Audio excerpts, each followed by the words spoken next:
AI is bringing all new tools to develop blazingly fast. Why? Because the speed of change is just eye-popping, right? You're getting left behind fast.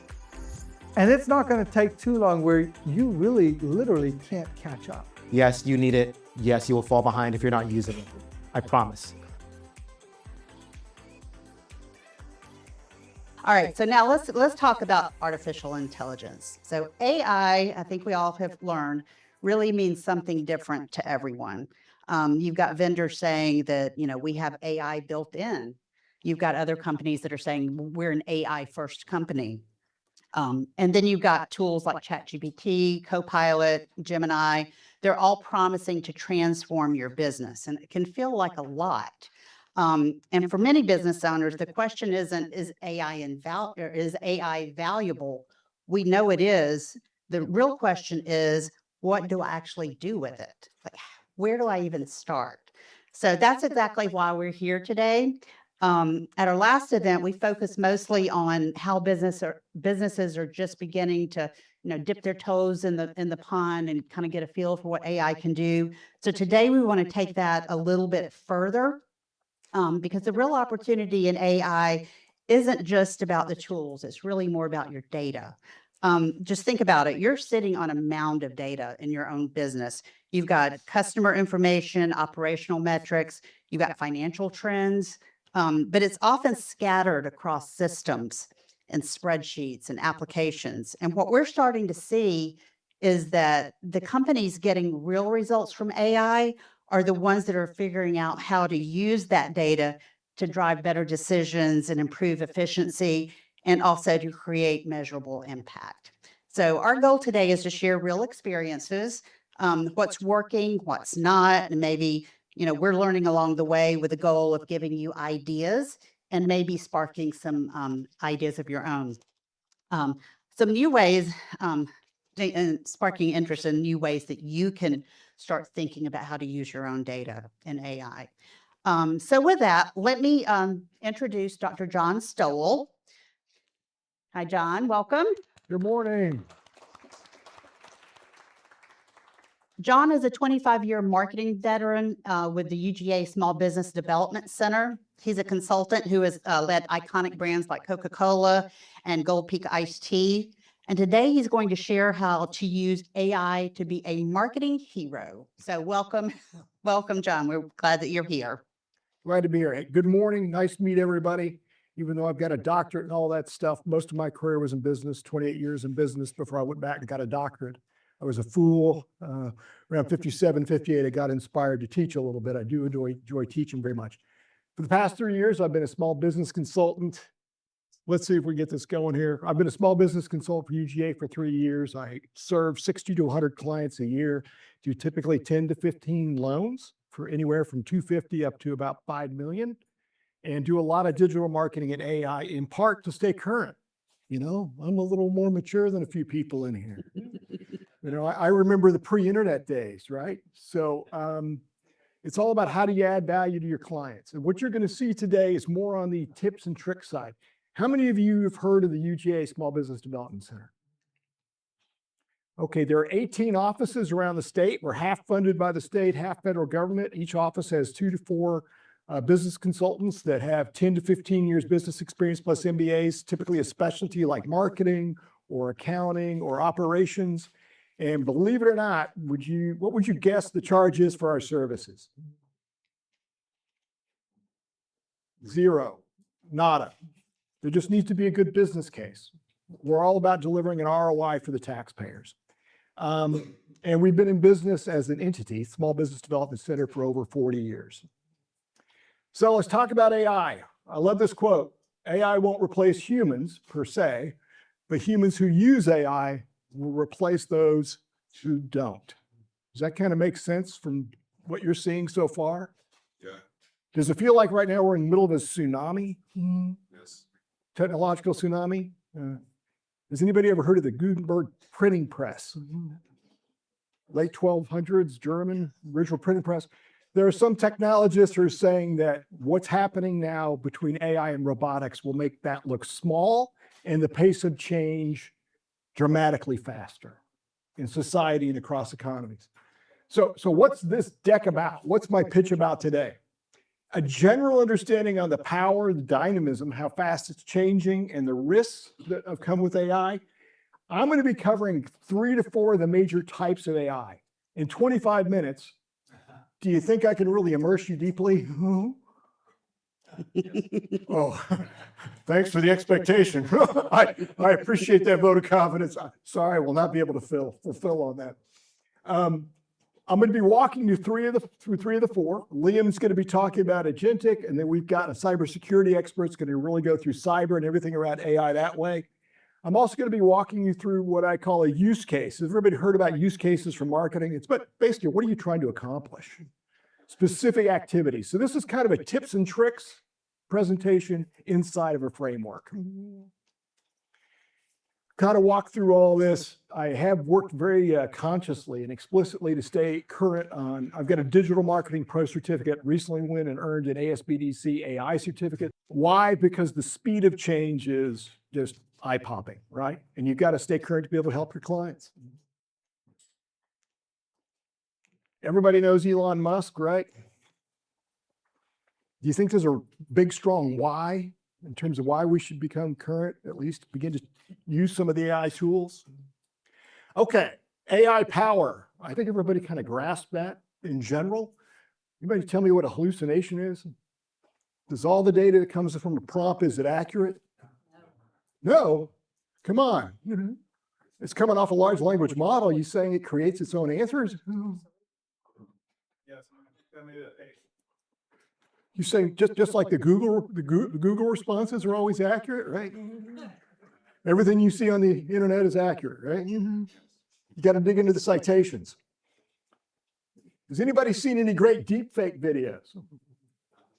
Those are scary. I mean, when you have to watch eye movements and how the mouth is moving and stuff like that.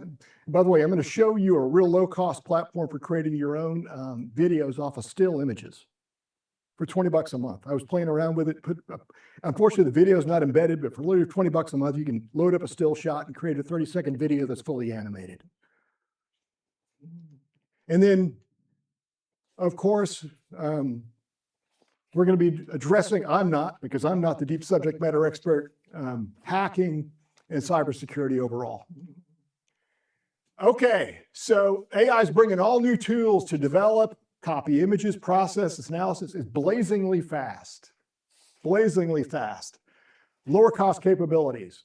In some cases, do you think a few people might be replaced? Especially those who are not keeping up to date, right?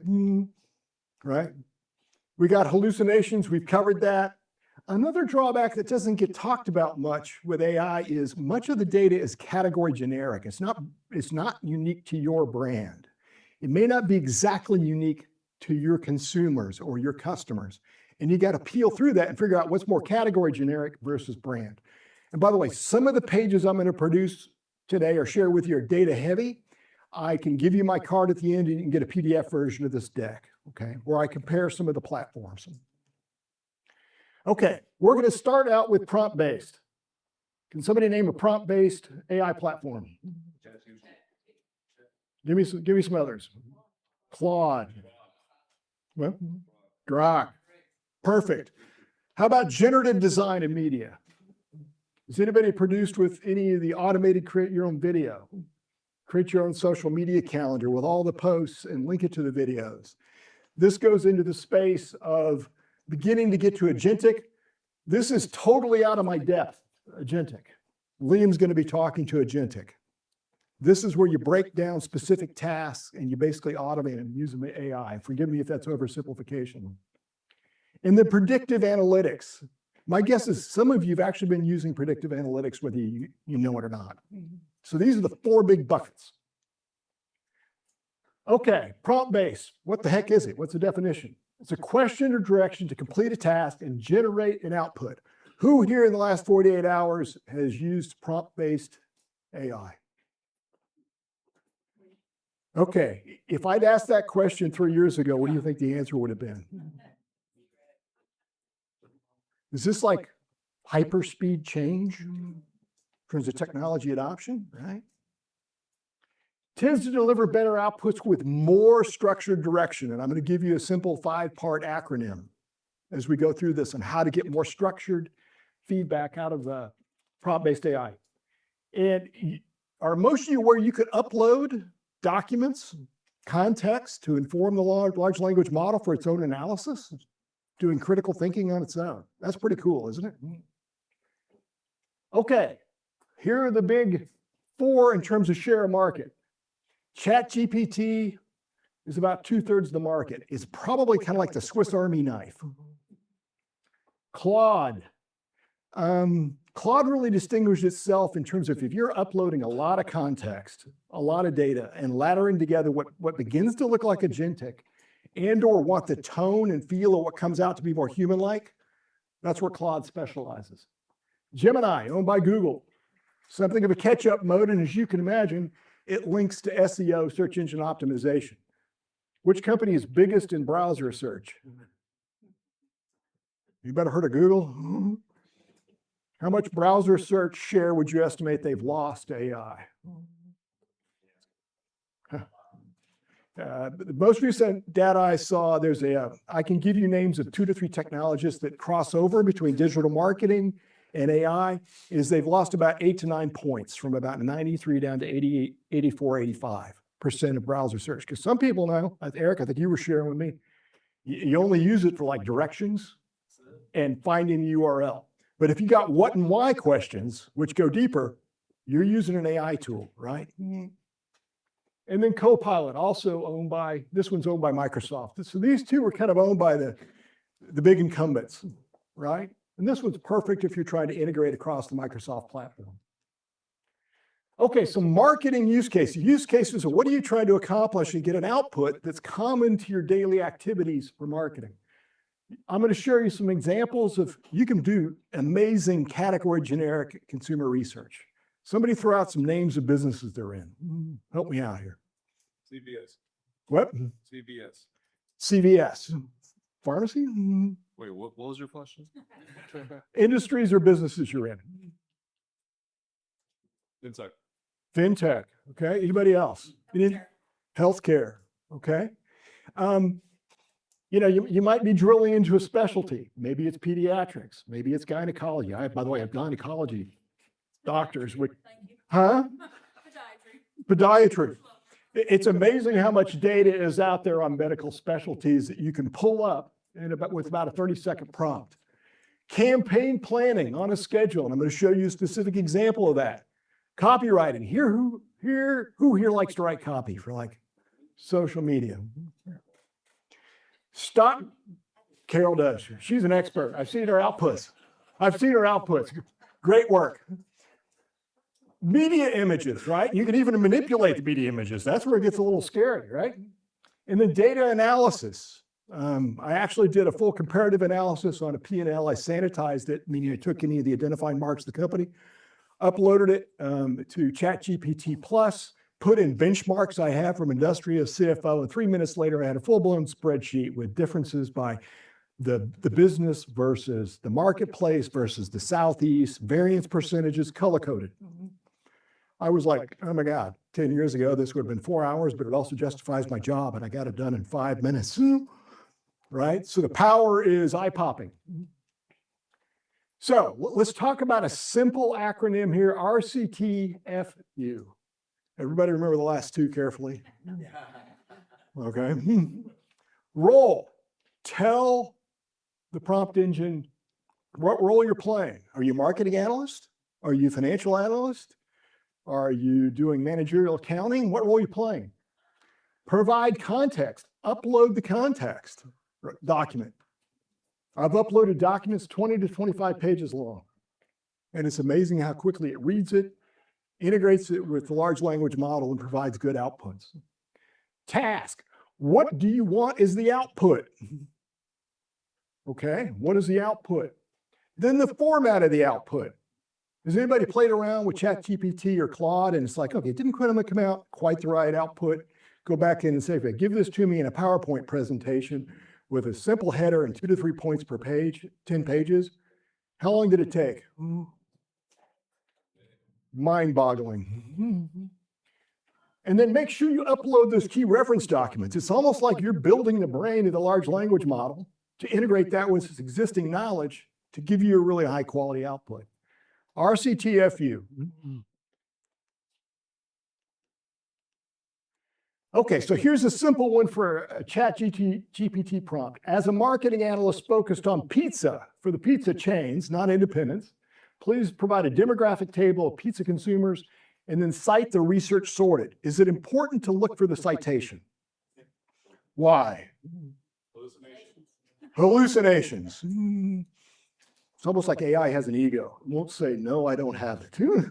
Right? You got to peel through that, right? Please provide in a 2-column table. Okay, this was about a 45-second exercise. Age, gender, families with children, income range, race and ethnicity, purchase frequency, and where purchased.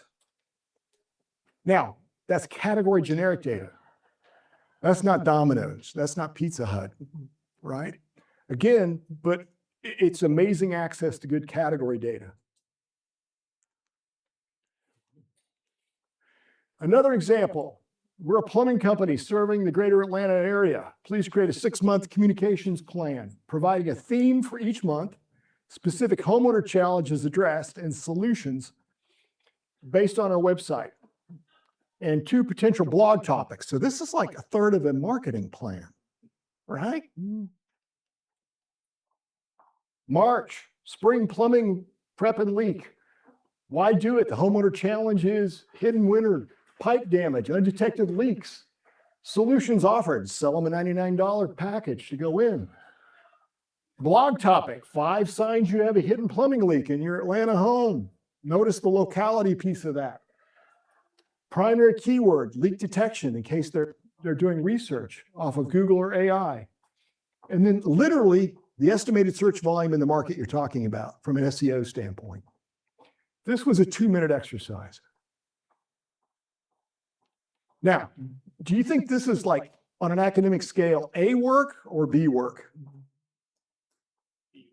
B work. But is it B work fast that then you can polish? It's B work fast. I find it sometimes that whether it's Claude or ChatGPT Plus really gives me a quick framework, core data that then you optimize to your brand. And over time, you can load up like your brand personality, your brand targets, and it gets even tighter. Okay, generative design and media. So these two are beginning to merge. These two are beginning to merge. The technology is just rolling forward. You're getting too close to that side. Thank you for the tip. I'm hyper. Generative creative AI is the AI that creates new original content rather than just analyzing or categorizing existing data. So you might want to write an article. Who here's ever tried to develop a brand logo? There are brand logo sites now for $49. Compose music. Now we're getting into artistry, right? Create a marketing plan, generate code. Okay, so I mentioned earlier that I'm happy to share the deck. I don't have the time to walk through all of these. I'm on a bit of a time clock, and I think there's an electrocution piece that's attached here. So I'm trying to stay on my timetable because I know all of you have other things to do at the end of this. But on logo design, Looka, is everybody familiar with Canva? Yes. It's like a Swiss Army knife of online marketing tools. Tailor brands, again, on social media posts and scheduling. You can literally build a full social media calendar on Canva and execute it. Now, do you still have to check it for consumer sentiment and posting? Because what happens if you don't check it? You get some ugly reviews that are out there on the internet and you don't address them, right? The classic apology, we're working to help you fix it. Thank you for letting us do so. Hootsuite is also a good social media posting and scheduling. Short form video. This is one of the capabilities. So as you can tell, I am a little bit older than a few of you. 15 years ago, you went and spent $2 to $4 grand on a videographer for half a day. Now you can get 80 to 90% of that with a $20 to $30, I mean this respectfully to anybody in a room who's a photographer. All deference.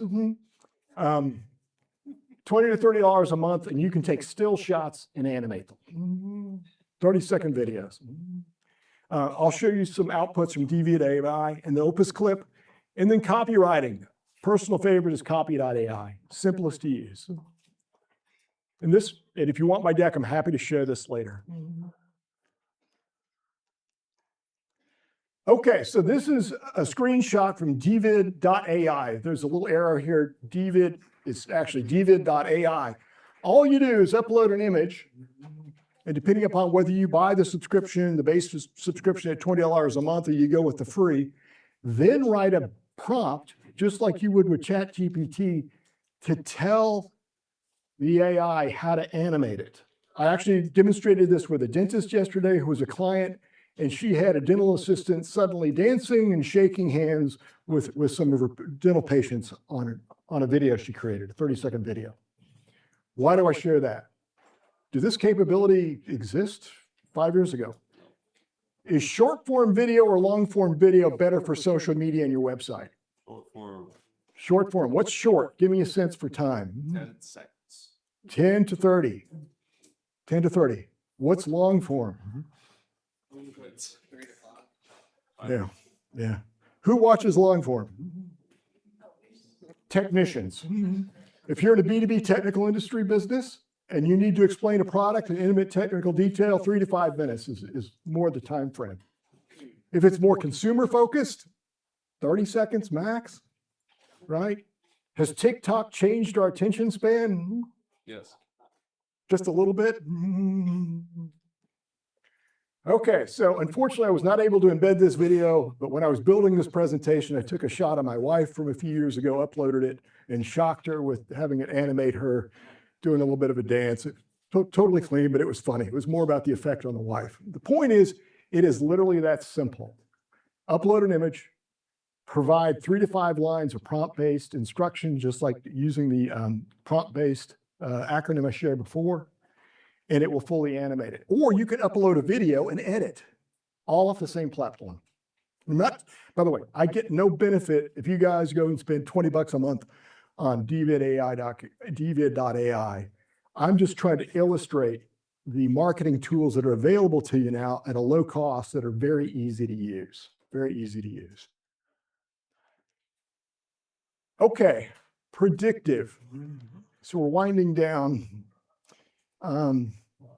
Who here has used Facebook? Meta. What do you use it for? Marketplace. The marketplace. You're advertising things for sale. Okay, what else? Running ads. Running ads. And who are your targets? I'm a realtor.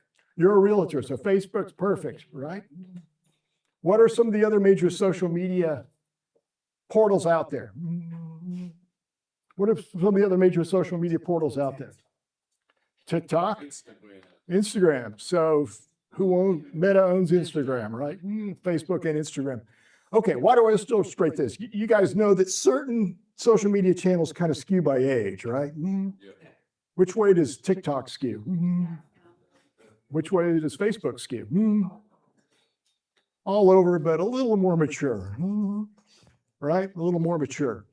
Were you aware that when you go to do a push of a post on Facebook, you can actually get a full-blown predictive set of outputs?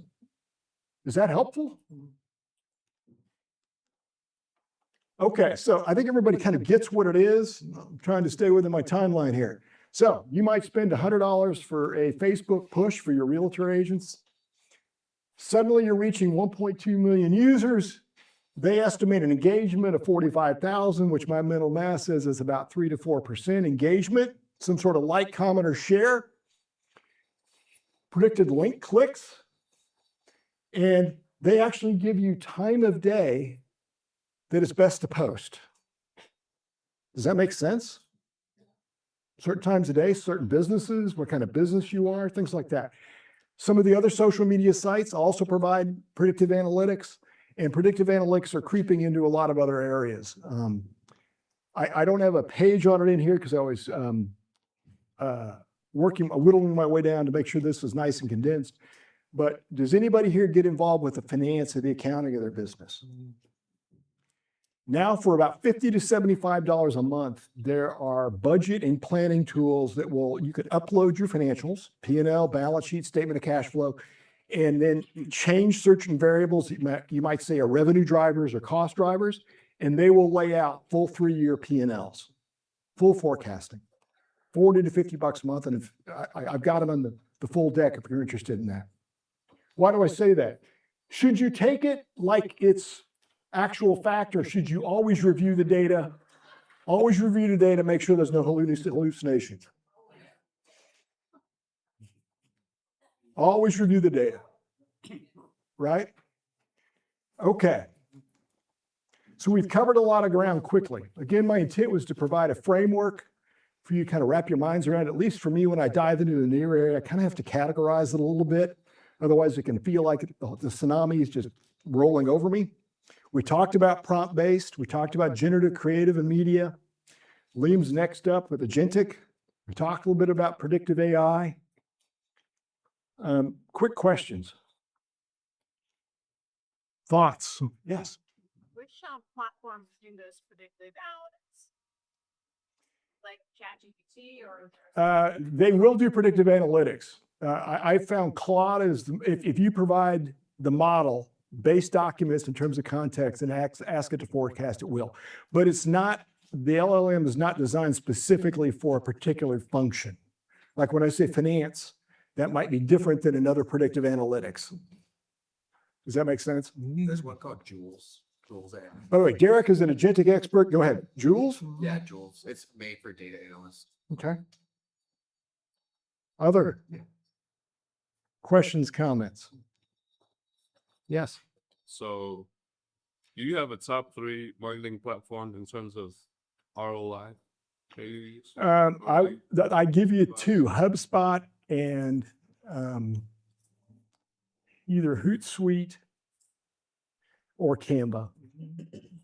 And Canva's probably done the best in terms of really easy to use ergonomic functionality, give you basic marketing. You can edit videos on it. You can do copywriting. You can do social media. It'll help you with marketing planning. So, okay. All right. All right. Cool. Thank you so much, John. Awesome. Thank you very much. And let me remind you that if you do have some questions, just jot them down. We will have time at the end of all the presentations to ask the panel. Okay. All right. So with that, let me introduce to you Liam Holmes, who is the founder and CEO and chief security strategist of MIS Solutions. So what we have learned while we were preparing for this event is that there aren't many people in the SMB space who are actively helping business leaders navigate AI in a practical way. That's exactly what Liam has been doing, working side by side with many of our clients. He's been experimenting, building, and testing what actually works. So he's also been developing some pretty cool AI tools, including voice bots, and he's going to be sharing that with you all today. So welcome, Liam. Thank you.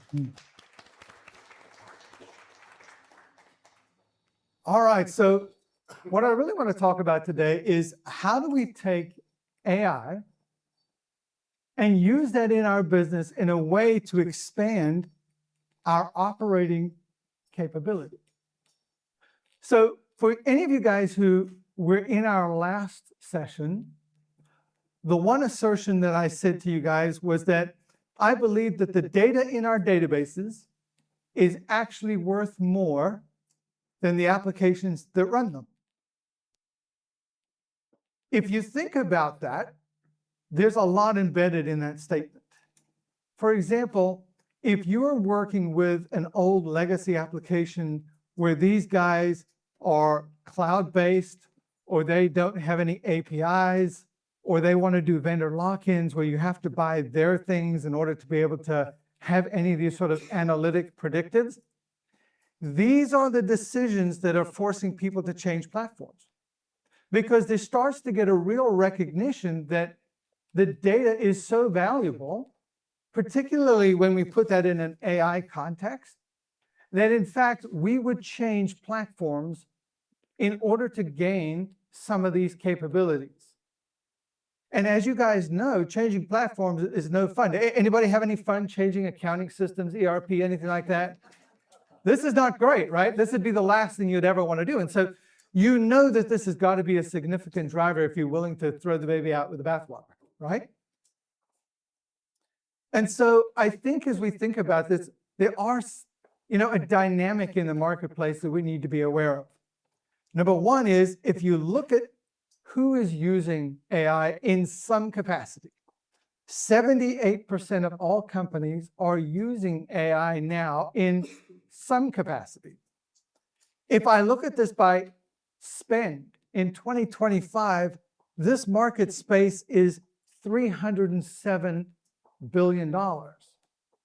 Now, if I looked at these first two statistics, the first thing that you would come away with is, holy cow, everybody is figuring this stuff out and it's really accelerating the marketplace. Until you look at the third one. Failure rates on AI implementations are greater than 80%, right? And so there's a dynamic that's happening in the marketplace where everybody is using these tools. Nobody quite knows how to use them. There's lots of promises from vendors about use my thing and get this value. And people are having a really difficult time getting the ROI out of the spend. And you can see that just with these three statistics, right? And so, just like John, I have a slightly different category, but I see AI really into three different buckets. One, I'm going to call them thought accelerators. This is the ChatGPT, the Gemini, the Claude, right? You put in a prompt like John was showing us, you get an answer. Thought accelerators. They're accelerators because you put something little in and you get something big back, right? Embedded AI. Embedded AI is what you're seeing all of the vendors add to their products like QuickBooks or Salesforce.com or whatever vertical solution that you have, right? Because vendors, they got to get in on this as well, otherwise they're going to miss the boat. So this is the embedded AI.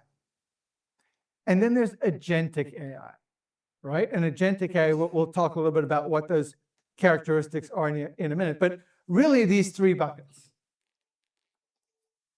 And so I think when we start to think about the characteristics of these three things in terms of what are they good at and what are they not good at, right? So thought accelerator, they are good at drafting.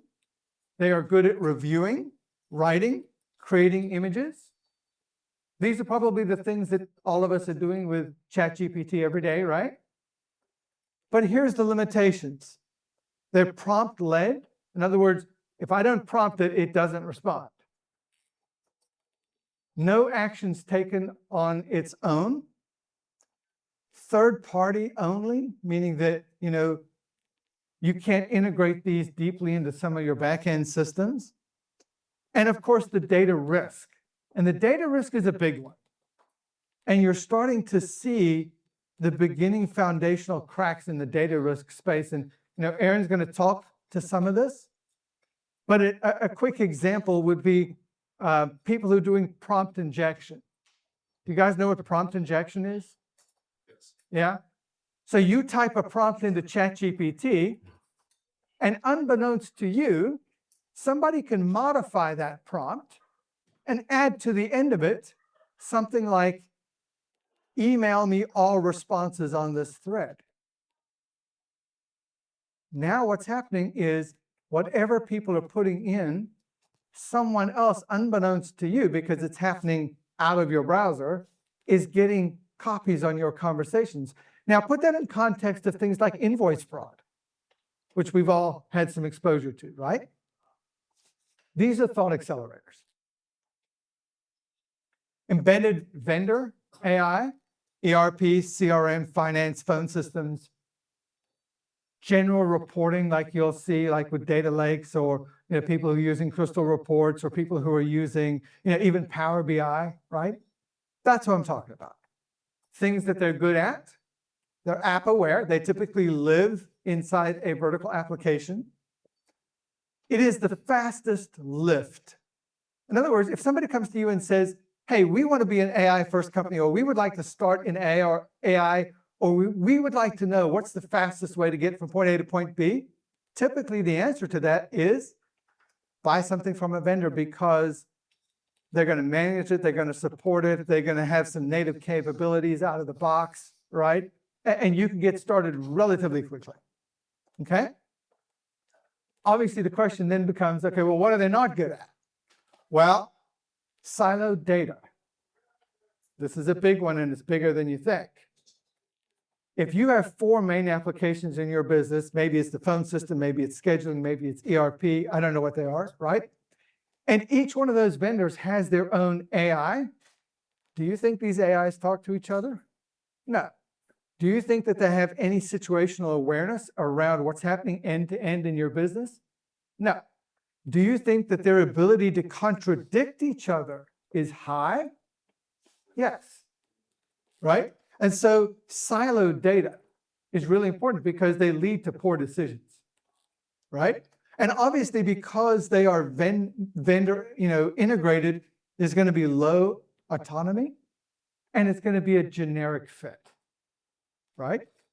These are our vendor AI systems you're going to see. Agentic AI. This is where the promise of AI really lives, okay? However, this is where people start to get off track in terms of how do I get value and what are my expectations, right? And so the first thing I would say to you is think of agentic AI as a brand new intern with all of the pluses and minuses that comes with, right? You're not going to hire them on Monday and they get to work on Tuesday. You're going to have to train them, right? They're going to make mistakes. Why? Because they're an intern, right? They don't know your business, right? You're going to have to spend time with them. You're going to have to give them policies and procedures. You're going to have to tell them about the company. You're going to have to give them your brand, right? They don't know anything about this. But once you teach them, they get smarter, because one of the key things about agentic AI is that they get smarter over time. Whereas ChatGPT, right? Vendor locked-in programs, not so much, but agentic does. And so what I would tell you is, if we kind of go back through that same, what are we good at, what we're not, exercise? Agentic AI is good at looking at data and figuring out how to anticipate what you're going to need next. Agentic AI can act with or without your approval. Obviously, with is the way to go, but it can act autonomously. It learns and improves as it goes. Again, think about that example I give with, being an intern. What are the cons of agentic AI? Well, number one, highest cost. And let me talk to that for just a second, because this is where I think that you really start to see the divide. An agentic built system is going to be $50,000, $60,000, $80,000, $100,000 to get started. But here's the thing. You're going to build that system. You're going to train it over a period of time. That cost is going to fall away, probably 90%, not always entirely gone, right? But it's going to fall away 90%. And all of a sudden, what we end up with is a near free employee that is able to work 24/7, 365, right? But you are going to have to invest up front. For some people, they look at this and they're like, ChatGPT is good for me, right? Because it's $20 a month. Agentic AI will never be $20 a month, because it's designed to actually bring true value across and through all of your systems in the company, right? Obviously, I said it needs training. It is iterative in approach, and I will show you some examples of that. And the other thing is, and this is that last 10%, is just like everyone's business here, your business last year, last month, 5 years, it's not the same business. your policies change, your procedures change. Well, with agentic AI, guess what? There's going to be training, there's going to be retraining. As you bring that further and deeper into your business, you're going to add more features. And so what I would tell you is, if you look at the traditional software trajectory, what you're going to see is that you're going to pay 100% year one, and you're probably going to pay 10 or 15% year two forward, right? And so you think about that, and it starts to make pretty good sense, right? If I pay $100,000 up front and I end up with a 24/7, 365 employee that costs me $12,000 to $15,000 a year, that's actually a pretty good deal, right? But you've got to be able to take that jumping off point in the beginning. Okay?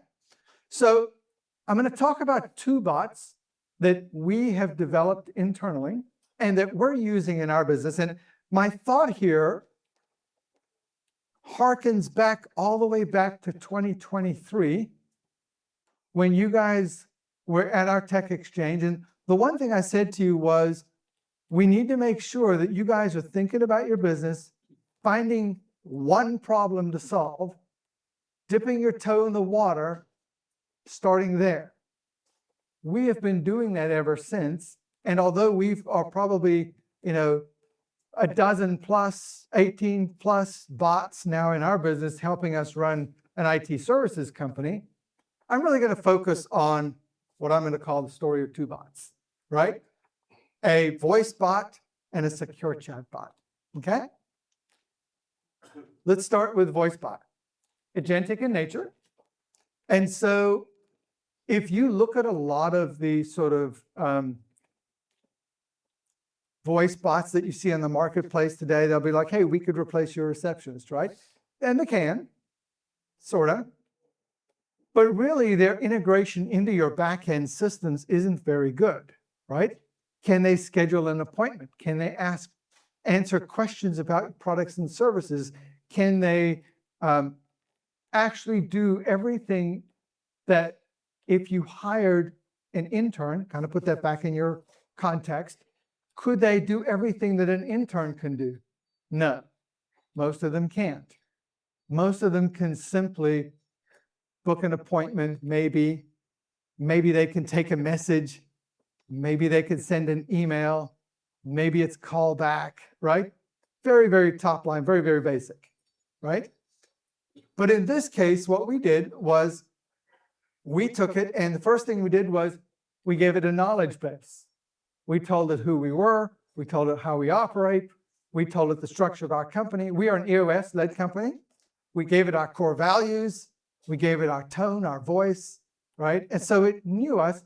Again, think back, what would I tell an intern, right? We gave it that, and then we said, we want to use it on service delivery. So I can call in, I can create a service ticket, I can update a service ticket, I can ask questions about a service ticket, I can close a service ticket, I can escalate a service ticket, I can ask it to speak to the engineer who is working on the service ticket. And so it then can go into our phone system, look to see, is that person on the phone? If they're not, it can transfer the call. If they are, it can provide some other options. Again, if I had a receptionist, this is what they would do, right? And so we built this in this way in order to be able to create, really deep knowledge of our business in order to be able to provide value. Because when you think about AI, the one thing I would say to you that you always are trying to keep in mind is what am I call that customer journey, the customer experience, right?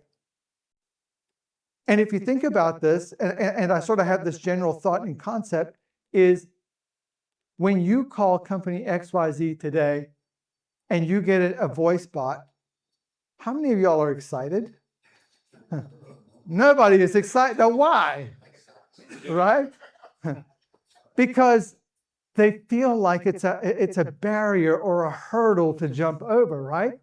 They won't let you talk to somebody. You've got to yell at it, scream at it, call it names. I don't know what you do, right? But they feel like a gatekeeper.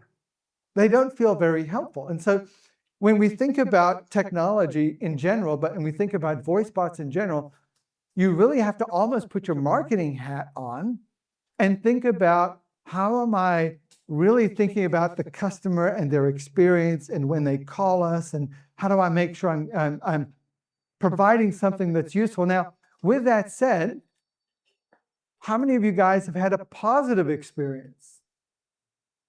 Right? Yeah, there are some positive experiences out there as well. They're not all negative. And when you have one of those, you're like, that was great. I really appreciate that, right? And if you think about, particularly in the younger generation, these are guys that are really thinking about, if there's a text message, if there's a chat bot, if there's something that I can do to prevent me from picking up the phone and calling somebody, that is my first modality, right?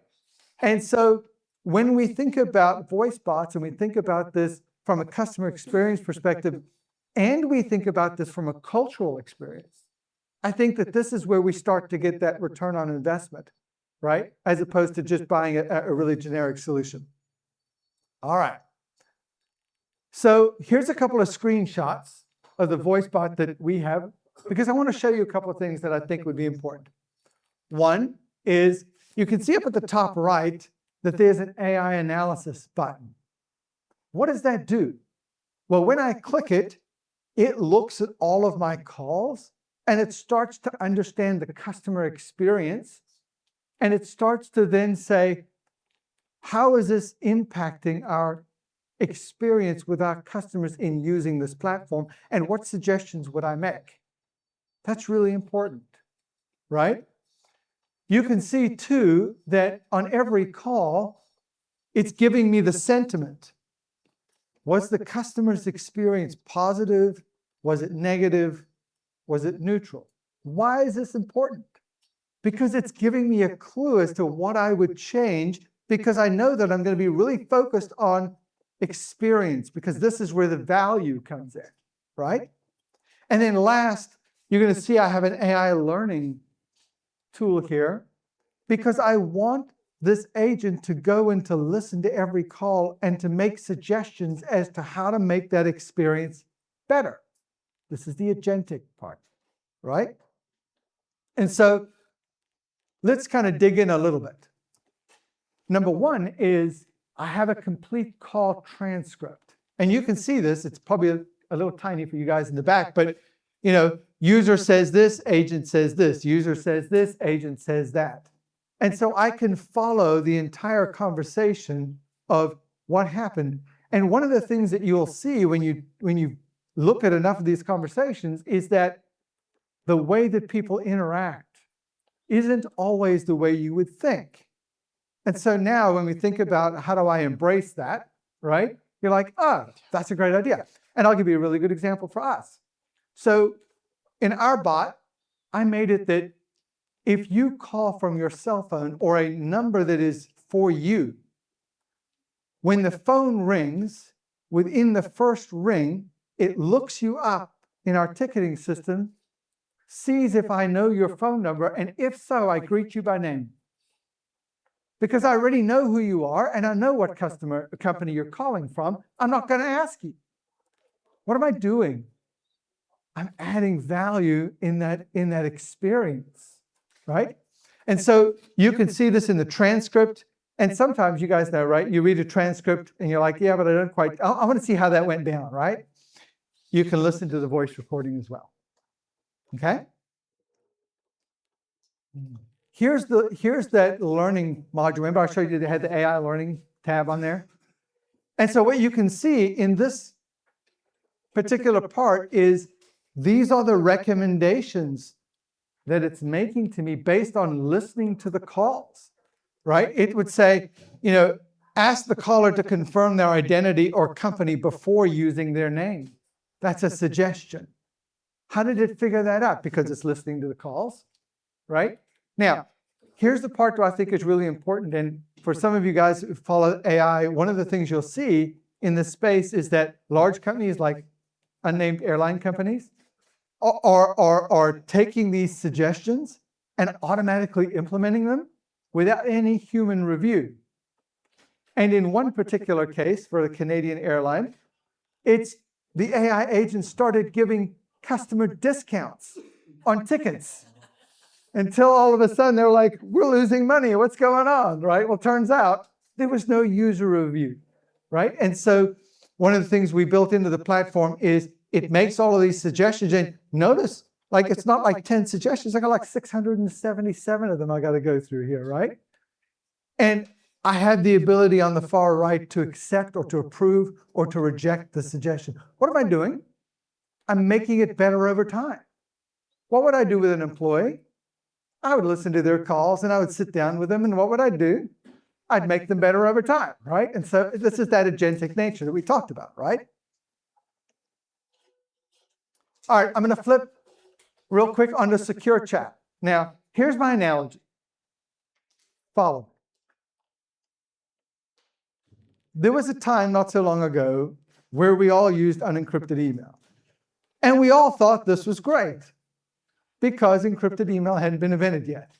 We were putting passwords in there. We were putting patient IDs in there. We were putting all bank accounts, you name it. Why? Because it's email. We all know email is safe, right? Because we didn't think about it. What I would tell you, though, is ChatGPT, Gemini, Claude, all of them is analogous to unencrypted email. This is why you can do prompt injection, because it is shipped across the internet in plain text, and someone can modify it without you knowing, right? So if you think about this, right, number one, most companies today, unfortunately, they have users who are using their personal ChatGPT accounts or whatever account they got at work.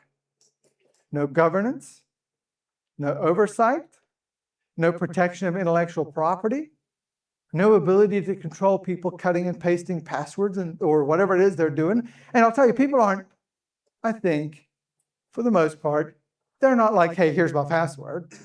But I think what's happening is people are attaching documents and they're not reading what's in that document. They didn't realize, oh, that's our pricing sheet. Oops, now it's public. Hey, what do you know, right? And so they're not thinking about what they're doing because they're just trying to get the job done, right? And so there's also this context of what's called DLP, data loss prevention, right? How do I make sure that somebody at my company is not using something like ChatGPT to exfiltrate data before they quit? You don't, and they are, right? And so we saw this gap. And there are some very, very high-end solutions in some of the very large enterprise companies that are addressing this, where they're using expensive tools like Netscope, right? Now, Netscope is, hundreds of thousands of dollars a year for licensing. It's not cheap, right? But the rest of us, there are no solutions. And so for us, we developed our own solution because we have the exact same problem you guys do, right? And so we created a secure chat that if you try to put a credit card, bank account, birthdays, social security, you try to attach documents that has intellectual property pricing, it won't let you, right?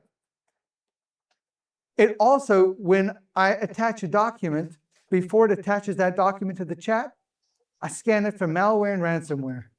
Because guess what else people are doing? Think about it. If this is publicly available and this goes into the database of ChatGPT, what if on purpose I am uploading documents into the central repository that have malware that point back to me? I am now creating backdoors for a consumer that uses my information that I'm uploading, right? People are doing that, right? And so this is the secure chatbot piece. And you can see in here, PII, PHI, DLP, ransomware, end-to-end encryption between the browser and the secure gateway so that you're protected from prompt injection, right? So a couple other really quick, because I'm out of time, is like I said to you guys, we have a ton of bots that we've created for ourselves. And, I was laughing with somebody this morning. We have this sort of saying at MIS, right? You got to eat your own dog food before you go to the pet store and sell it, right? And so we are creating these bots to make ourselves better because we are trying to create our own operational efficiencies, right? And it's how we learn. It's how we learn how to make it better for our customers, right? And so some other examples: call auditor, ticket eliminator. We have a Microsoft Teams integration we call Mr. Wizard, that you can actually go into Microsoft Teams and say, I'm working on this ticket. I don't know what to do. Can you help me? And it will create a full troubleshooting plan, read the ticket notes, and give you suggestions on how to work with that customer to resolve an issue, right? Something that we had written. Customer bots, things that we've been working on for our customers. We have a sales commission reconciliation bot. We have a customer who has a very arduous process and manually having to go through spreadsheets in their accounting system. We wrote an automated bot for that. We have another customer that does large hotels, 1,100 plus room hotels. And they needed project management for all of the materials that were being shipped in from all over the place. We created a bot to help them on project management. We have a software as a service company, a SaaS company, that we wrote an email bot and a chat bot for their website so that their users could chat with their service data. And then lastly, just that website chat bot for that same SaaS company. And so you can see that we are developing internally. We're also starting to do things for customers like you guys who are coming to us. And the evolution of this event really came from customers saying to us, hey, we know that there's something that we need in our business. We don't know what it is. We don't know how to describe it, but we need to talk to somebody. And that elevated into, could we have a one-on-one conversation with Liam? That then blew up my calendar. And that has now elevated into us having these events where we bring you guys in and say, let's have a 30,000-foot conversation so that we can help you guys figure out where to start. And I will say to you, even in the bots that we created, the two that I've shown, if there's something that you see that's valuable, we are looking for 4 to 5, but not more than 5 customers who think that this may be a fit or something that's important, so that we can continue to learn not only internally, but to have customers who are using this in different industries, because our belief is we're going to learn different things as we push this into different places and spaces. All right? And so, again, I'll kind of talk about this. We're talking about increasing operational capacity. That's really what you should think about when we're thinking about agentic AI. Companies that are not investing or not increasing in their operational capacity, one of the things John said, and he's absolutely right, and you guys know this, you see it, right? Not only are you getting left behind, but you're doing 10 miles an hour on the Autobahn. You're getting left behind fast. And it's not going to take too long where you really literally can't catch up. And so I urge you guys, look internally. If you have resources internally, use those resources, but get into the agentic space. This is what will drive ROI as we move into 2026 and 2027. All right, and with that, I am going to hand you guys on over to Aaron. And Aaron is really going to talk about the security side of everything that we are doing. Thank you. How you guys doing today? All right. So, who here has ever talked to an ethical hacker before? Raise your hand. Okay, now I have a pretty high bar to come behind, right? Let's get into it. So, I am not AI first, I will tell you that. This happened to me just like it happened to you. I did not care, right? So, my tinfoil hat is in the car today. This is something that ultimately I have to deal with because everyone else around me is dealing with, all right? This is a very sane conversation. This is not fear-mongering, okay? This is actually what attackers are doing with AI today, as of 3 days ago. This is bleeding-edge information. This is also what defenders are doing with AI today, aka what I do. A little bit about me. I am the founder of Black Hack Society, Home for Ethical Hackers. Our mission is to raise the next generation of ethical hackers, as well as business leaders from the cybersecurity profession. So let's get into it. Number one, I want you to understand the threat of deploying AI into your business systems. Yes, you need it. Yes, you will fall behind if you're not using it. I promise, okay? However, there's going to come with risk. As Liam just talked about, uploading personally identifiable information, sales data, what have you, into AI chatbots. That is a one-way transaction. It is gone. It is trained. I cannot help you. No one can help you. Talk to Google. They're not going to help you. Okay? Number two, we need you to integrate AI into your workflows and not outsource it. What I mean by, or we want you to outsource it to personnel or whatever you have to do, but make sure you're increasing the capability of your business, right? AI does not replace people. One more time, AI will not replace people, okay? And then finally, you're going to need to learn how to defend with AI. And if you can't, well, you'll find someone that can, hopefully, right? So here's what we're going to go through. We can all read the slide, give you a second, we'll keep going, right? Predominantly, I want to talk about the attacker side. We're going to talk about the defender side. Then we're going to talk about what you can do today. Now, these stats are real. 88% of organizations are using AI, point blank. Only 6% are using them effectively, also point blank. Everyone has AI, no one is using it effectively. That's not a security person telling you that. That's McKinsey telling you that. I'm not McKinsey, okay?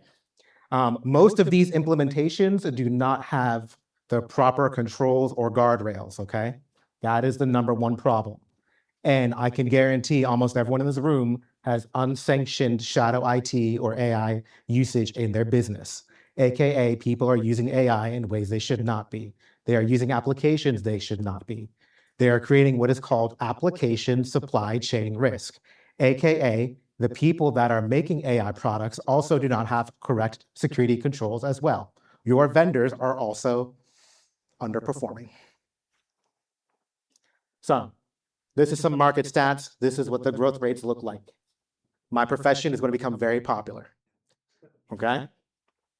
Let's talk about breach economics for a second. I do incident response consulting. When you have your worst day of your business, this is me waking up to go fight a fire, like it's a run of the mill, okay? 10.22 million on average per breach incident.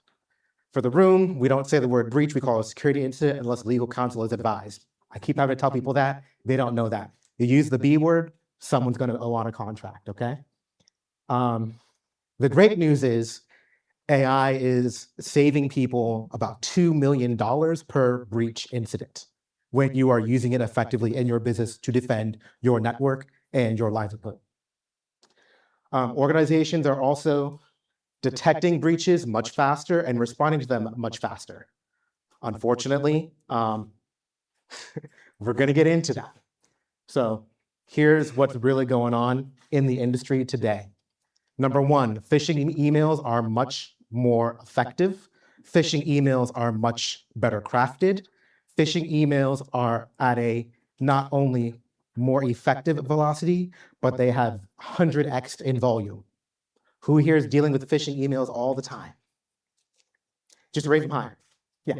Okay. Yeah. Because it's going to happen. Deepfake and voice cloning is becoming a huge problem, primarily because there are more effective deepfakes that are being developed again and again and again. Now, deepfakes are at a point where specifically North Korean groups are getting through entire job interviews and collecting USD money, like USD currency, to then exfiltrate to their own cryptocurrencies and then exfiltrate to the People's Party of North Korea. They're getting entirely hired. There are shadow companies out there being hired and making American salaries because of how great their deepfake technology is. The government has invested in multiple startups and programs to develop anti-deepfake technology. I actually know one of the startup founders that does that. And then finally, prompt injection, which we've talked about previously. I don't need to go into that too deeply here. So, Hong Kong CFO deepfake incident, $25 million. They managed to clone a Hong Kong executive's face, voice, and information. Picked up the phone, got on a video call. He said, wire transfer, 25 million. They said, aye, aye, sir. gone. There are 320 cases of North Korean threat actors that are state-sponsored operatives using generative AI and deepfakes. That is 320 confirmed cases. No one knows how many real cases actually occur. This is real. This is happening. This is within the last 8 months. And then we can talk about spam. This is the amount of consumer fraud lost to $12.5 billion. Unfortunately, a lot of this money is not FDIC insured because it was preventable. So in what we would consider the public space or in the business to consumer crowd or just your average American citizen, you'd get scammed by a deepfake, that money is gone. So let's talk about that a teeny bit more. Specifically, who has seen like the AI dating apps, right? On YouTube, those ads are everywhere, right? When you download those, they now have access to all of your photos. Your photos likely have personally identifiable information. You may have taken a picture of your bank account, of your driver's license. That is now all gone. So this is how the economics have shifted using AI. Before, phishing required native English speakers to be effective, essentially. Voice impersonation was near impossible. Penetration testing required highly skilled humans. Vulnerability research took months to execute on. Attacks were manual, slow, and relatively expensive. And they were technical. They actually required advanced technical acuity, not just skill and critical thinking, but the type of skill required was more advanced. You would not homegrow that. That's all gone. I had this conversation actually yesterday morning. If you are looking at dark web markets, you would see that the types of attacks that are most effective and most advanced that are occurring, they're not only targeting individuals like we just talked about, but businesses as well. This is a problem because the cost to get into these platforms is $75 USD. And the magnitude of damage they can do to a business is, exponential compared to that. This is also the problem. Who here heard about Claude Mythos recently?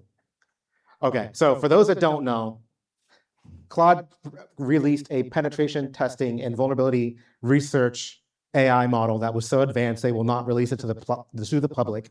And they also initiated what is called Project Glasswing to limited people to go do the research.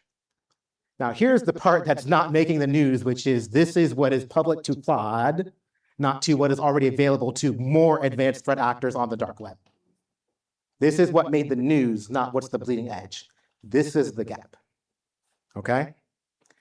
Why Mythos is a problem is because specifically the velocity of how many vulnerabilities it can discover in a smaller amount of time. Your security is now not an if, it is a when it happens and what are you going to do, right? And it can find 0 days. A 0 day is an exploit that has not been documented or discovered before. These used to be worth lots of money because they were guaranteed to work until they were documented, then they were identified and cataloged and uploaded to databases for defenders to now know how to predict it. Defenders have lost this fight. I am sorry. But that's not all doom and gloom. We are detecting breaches faster, okay? Your average breach detection has gone down to 80 days. So for the record, let's talk about data retention real quickly. In your business, most people that are using cloud services have a data retention contract that is 30 days, 60 days, 90 days, or 180.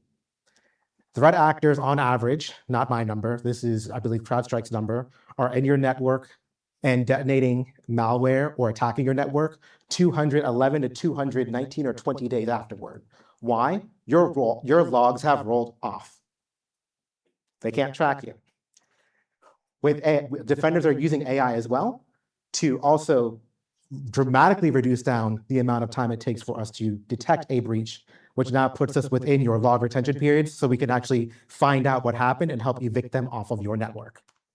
The breach containment, which is not just discovery, but also taking action against it and remediation, 97 days.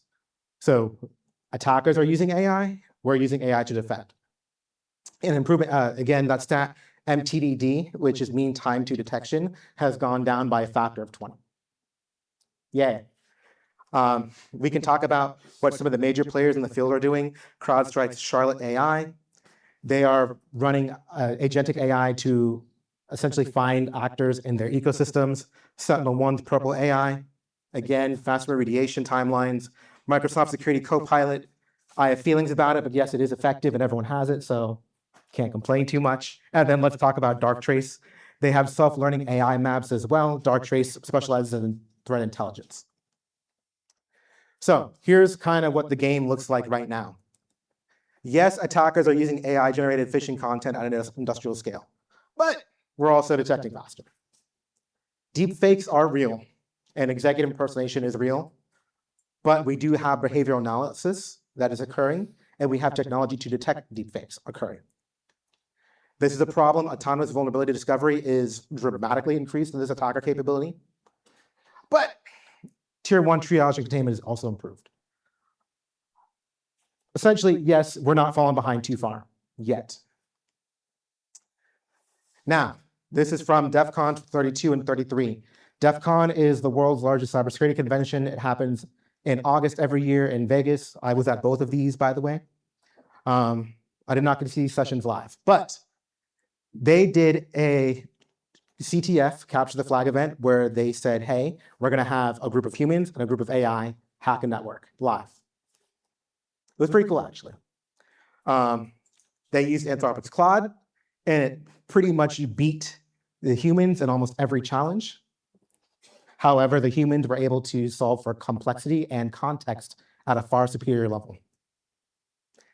The researchers also were able to do lots of embedding in the models and demonstrated that personally identifiable information and SSNs could be extracted through model inversion, which essentially says, I can get your output from your data, rebuild your databases to understand where your data is living, and then pull it back out and rebuild what I believe your model looks like, and then craft a prompt injection attack to then go and steal your data. So, and yes, the world actually had their first bug bash event where they go and squash bugs and LLMs. So yeah, the things that are helping protect your networks are also being executed upon. So in the world of penetration testing, which is how we discover these issues, this has dramatically increased its personnel as well. So there's far, far more vulnerability reports being filed, which is good, because that's how we find 0 days. And that means that's how we can help patch your networks faster. If you're not doing maintenance windows and patching, you should be. If you're in the cloud, don't worry about it. If you're not, we'll talk about it. So let's talk about integration of AI into your workflows, okay?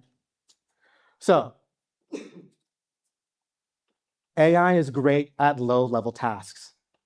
Tier 1 alert triage, log correlation, it's phenomenal at this. Phishing email classification, vulnerability scanning, and baseline behavior modeling. The things that you want to keep human. If you're running an IT team or department, or you're an executive on a breach event, or in some kind of panel, you're in an IT governance committee. Strategic decision-making obviously needs to stay human. Crisis communications needs to stay human. You want someone sane in the room, not reading a text alert at 4 a.m. Legal and compliance calls because of context. Ethical judgment is only human. And then you have to manage your stakeholder relationships and obviously human. Now, this is the beauty of working with AI in a cybersecurity lens. You have your incident investigations, your threat hunting and penetration testing. All of this is human plus AI, phenomenal. Vendor risk assessment is also a secret technique, which is now going to help all of your businesses when looking at assessing how secure or insecure they are when leveraging AI in your networks. So this is 223 sensitive data incidents per company per month. This is the key stat I want to call out. Almost every business that was looked at by IBM and Hidden Later confirmed that when companies were leveraging AI in their workflows, they were leaking crazy amounts of data. This is not theoretical. You are probably leaking crazy amounts of data in your companies. I am sorry. Let's talk about the OWASP top 10 for LLM applications. This is important. OWASP is the Open Worldwide Application Security Project. They make all the really boring, really important technology on the internet. I get to say that because I'm really great friends with our local chapter. So this is their top 10 vulnerabilities that they release for LLMs every year. They do this for software security, cloud security as well.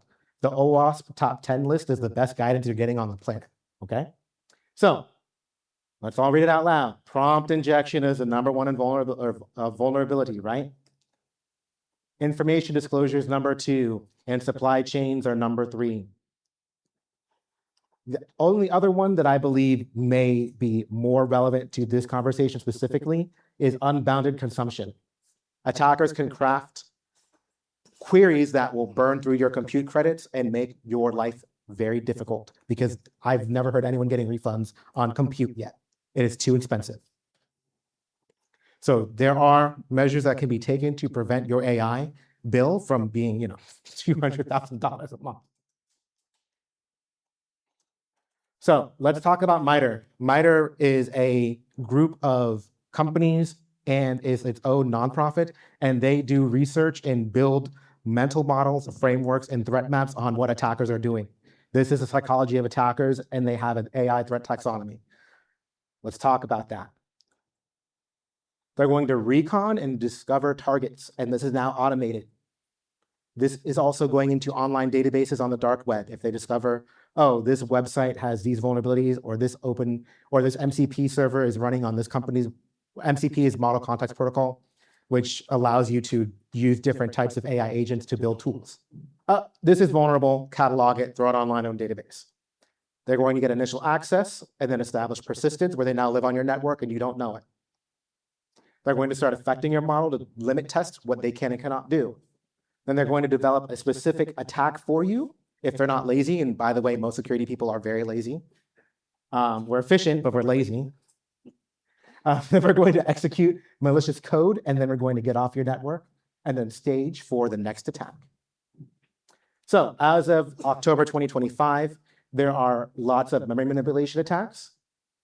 Tool invocation, which is again where we're going to download unnecessary tools into your MCP server, which we will then use to launch additional attacks. And because the best part about how AI is used is we have full access or permission to your network because it needs access to all of your data. So you now have a super user account living inside a robot on your network, and it now can download whatever tool it wants.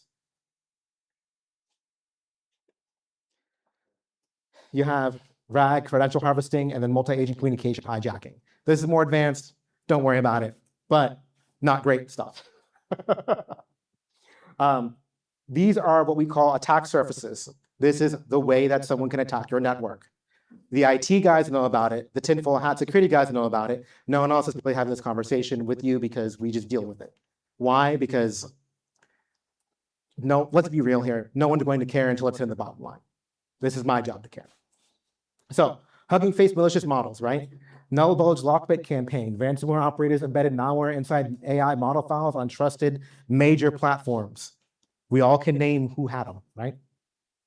Shadow Ray 2.0, and then Ultralytics. This was pretty bad. This was downloaded thousands of times before it was detected. And these are by your major name brand companies. Supply chain attacks are real because the vendors are not scanning before deployment. So what are you going to do about it? Cry in the shower? Yes. Me too. So first and foremost, NIST, this is government AI, put out their risk management framework. This is free. Are you going to read it? No, let me read it. The EU AI Act, this is specifically for GDPR relevant people, which is European Data Protection Privacy Act. This does come with fines. That is a law there. If you have clients in Europe or you're dealing with people in those areas, they are required to be responsible for that. This is more of a legal thing. You may want to talk to their lawyers and make sure they have conversations about that in their contracts. And then finally, ISO 42001, yay, compliance. Fun fact, I was one of the first 50 auditors internal on this specific framework, AI. came out in 2023. Honestly, you will not hear this conversation later. I was not super impressed with this framework. I would not rely on it. It was about a lot of privacy controls, but they were not technically able to be demonstrated. So if someone says they have 42,001, this is as good as it gets. From a security lens, thoughts and feelings. But it is certifiable and audit ready. This is one of the better frameworks out there. There is also PCI DSS 4.3, I believe, 4.2, 4.3, which is also one of the first AI compliance frameworks. So if you're looking at contracts or talking to vendors, ask them about this. Ask them about PCI DSS if you're in the payment card industry. This means that they're at least doing, 1 instead of 0. Also, we could talk about the regulatory landscape. The federal government wants to make AI security regulations mandatory and precede state laws, but no one has an answer yet. The security researchers don't have an answer. The government doesn't have an answer. We are figuring it out. I promise we're figuring it out. This is the hot topic debate. I have retired parents. They're 78.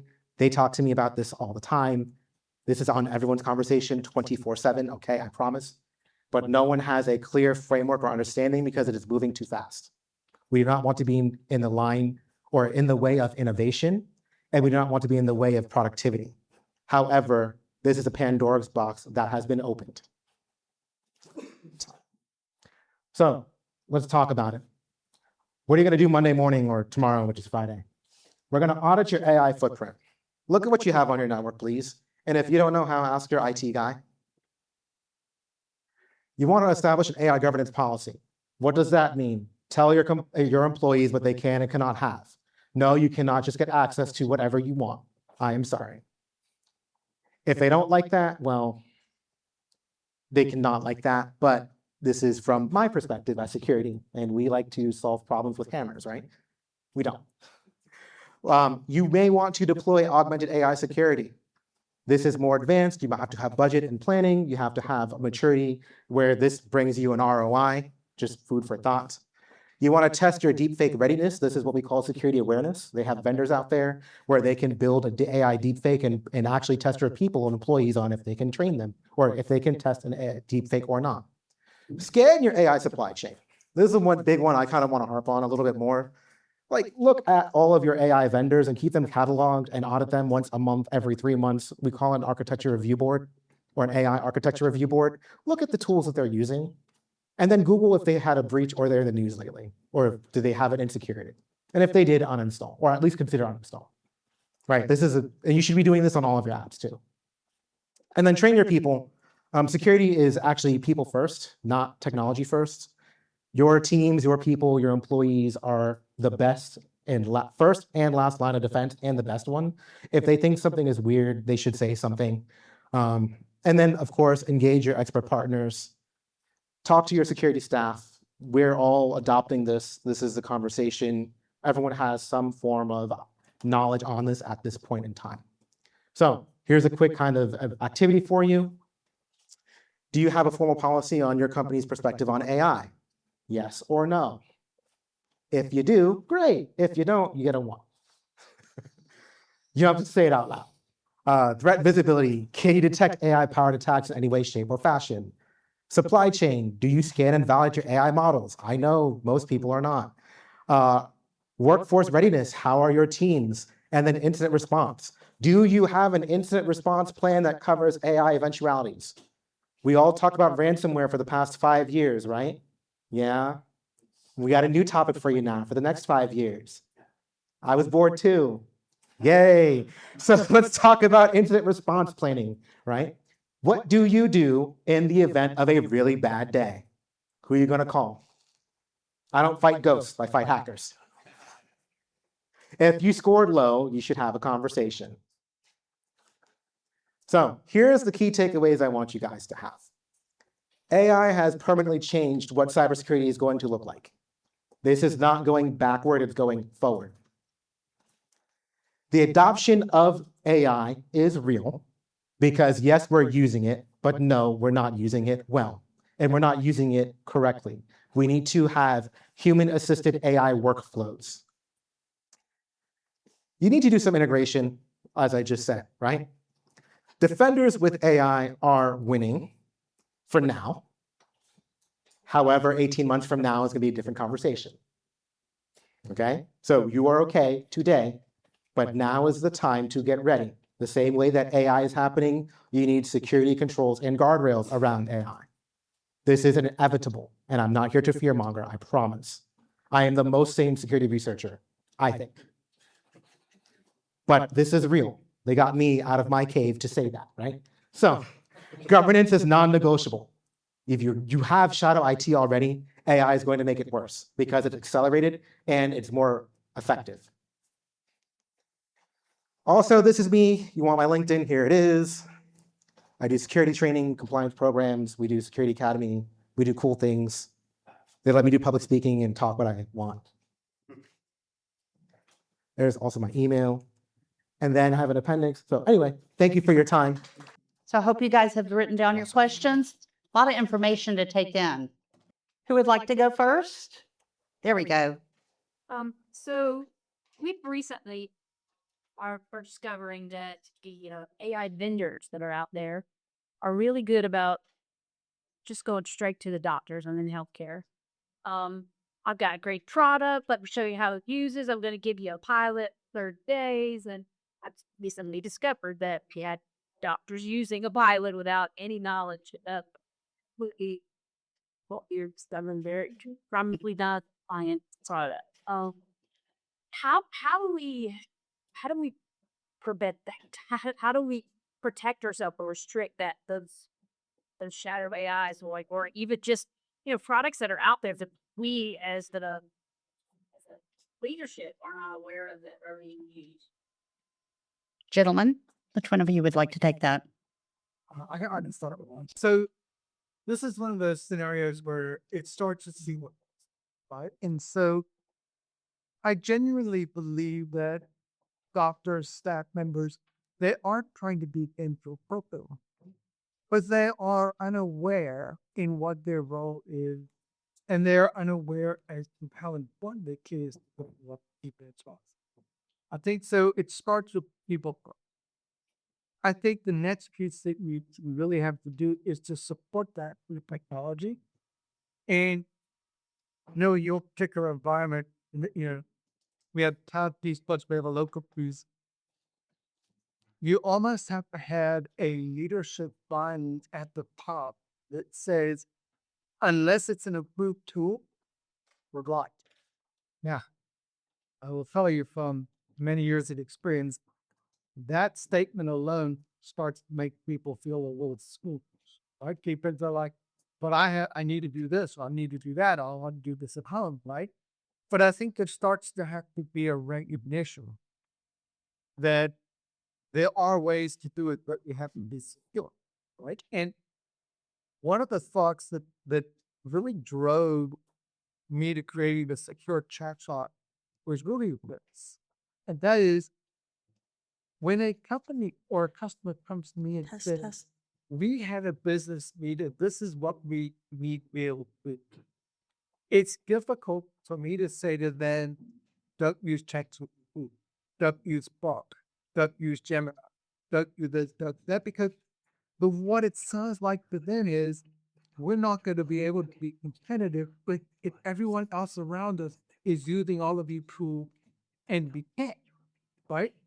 And so we went out into the marketplace and started to try and figure out, are there other tools that are available that we would provide to our clients that were asking these kinds of questions? And shockingly, what we found is the answer, no. They aren't some in the very high enterprise buckets that are millions of dollars, but there is nothing in the SMB space.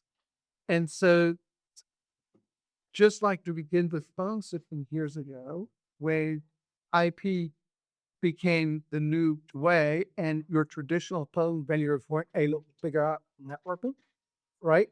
We've started to create the secure chatbot so that we could say to our customers, hey, don't do this, but at least here's an option, right? And so I think it's really supported by people first and technology. Thank you. Yeah, thank you. Well, excuse me, pardon the interruption. John and Liam, I think you guys need to turn your mics back on. Yeah. And also, if you're asking questions, we do have a microphone. We will bring the mic, just raise your hand and we'll bring the microphone over to you. Okay, I'm sorry, go ahead.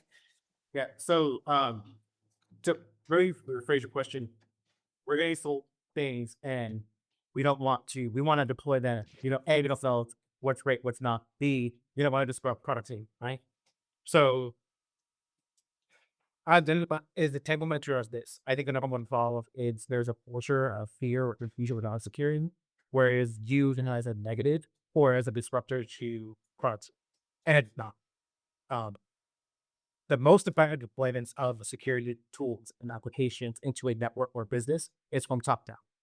Your security staff has to be heard and supported both financially and politically. Culture side. That is mandatory to make this happen. And I'm not saying that because industry bias. I'm saying that because what's that says. When it comes to tools and vendors, I have vendor fatigue too. They do to everyone. Relying on technical expertise, either external or internal, to make that call for what's appropriate for your business, or getting a third-party partner or solutions expert to come in is what I recommend. Because they live in this ecosystem every day. I live in this ecosystem every day.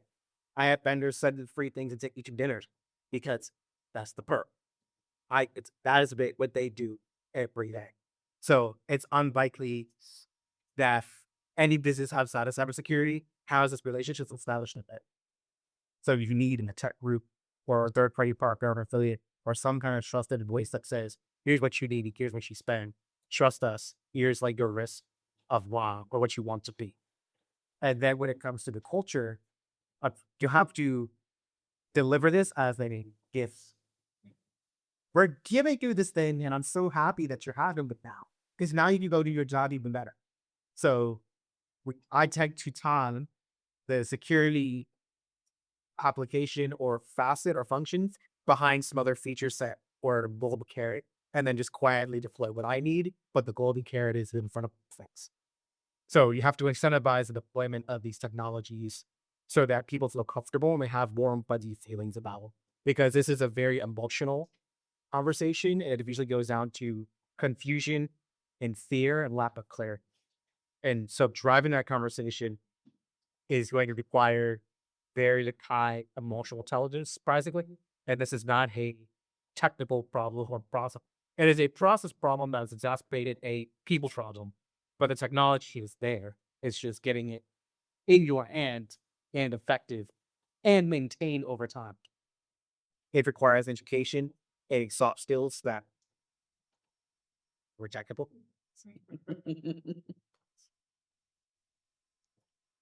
Yeah, gentleman in the back. Hang on just 1 second. Let her get her microphone. Bringing you a microphone so we can all hear. All right, thanks. So I wanted to, I guess we're kind of having the same issue in our environment where where we deployed Copilot, or it's been approved from the top, but then we don't have a registry of all our AI of what's going on. Again, Adobe, TeamViewer, all these, in our environment already have AI. So what happens when they decide to update, it's automatically updating our environment, whether we want it or not. And how, I know Liam mentions higher enterprise apps, and there's one like Witness AI kind of allows you to put those guardrails over there. Like, how do you feel about open source stuff when it comes to kind of trying to accomplish the same thing for a small business? So for open source, would you like a professional answer? Right? Don't trust AM. So recently, even like last year, there were breaches where I can't remember the name, but one of the open source repos, or was it like an NPM package or something, NPM manager, someone fished. So the way the open source was maintained was uploaded to a database called GitHub, whatever. And the person that had the ownership of that particular account that had billions of downloads of this package was phished and compromised, and they got into his GitHub repo and then uploaded malicious code into that repo and then push it to everyone as an update. And I think it took them 18 hours or so, or almost hours, to actually catch this person that had developed this one individual that had developed this technology that was deployed to billions of people, had the compromise, and had, I believe it was a crypto encryptor or a crypto wallet scanner encryptor. So everyone that uses this package that has, why would you run crypto wallets on your work PC? I don't know, not my business. But they had actually scraped everyone that had installed it and found the crypto wallets and infiltrated from their wallets. So I don't trust open source either, right? The best thing I could recommend is you would do what you call version binning. So you say, this is the upgrade level that we think is secure. Don't go past this until we repeal. But then to make that happen, you would have what I considered earlier an architecture review board, which is then in process that needs to be implemented through governance committee, which is now from your leadership. So leadership is not bought in. It's not happening. And that's why we're here. To talk about this is important. Yeah. So let me add a little bit to that. So one of the things that's going on in the software industry at the moment is this concept of what they call an SBOM, right? Which is a software bill of materials. And where this concept is going is that most commercial products are using some either third-party products or potentially even open source embeddings in the applications that they are bundling and selling, right? And the problem that we have at a high level from a security defender perspective is that you don't know that these products exist in your network. In other words, I'm just making this up. I bought QuickBooks, but I didn't know that Intuit actually outsourced these components. Some of them are open source and some of them aren't. And so this whole conversation about SBOM is the declaration of creating a platform that will be supported by law to force these companies to disclose any third-party products that they're using in the creation of their software, to be able to be more transparent for end users or companies who are consuming their products, right? So that's the one piece. The second piece is at MIS, anyone who's a customer, you know that we have a proactive group, and that group tends to work overnight. A lot of what these guys are doing when it comes to patch management is, when we talk about version pinning or we talk about, effects of applying Windows updates or even, third-party updates, they're trying to understand what the interaction is between those applications and are we seeing things that potentially could have some sort of connected risk or exposure, right? And that's part of what that team does for you guys. Now, in full transparency, without an SBOM, even us as an IT consulting company, we don't know what third-party products are being used and bundled as applications that our customers are using. And so we are having to reverse engineer some of this to be able to understand based on things that we see on your networks, right? But today, this is a real black box, kind of a thing, because we don't know, you don't know. CVEs, vulnerabilities come out that says that they're targeting a particular component, and it can sometimes be very difficult for us to know, do you have that specific version of that component if the vendors aren't disclosing what applications that they are using in their products, right? And the only thing I would add to this is as businesses scale, especially when you're small, 2 to 4 people, 2 to 5 people, is a natural tendency to try to tap open source applications and really try to go low cost.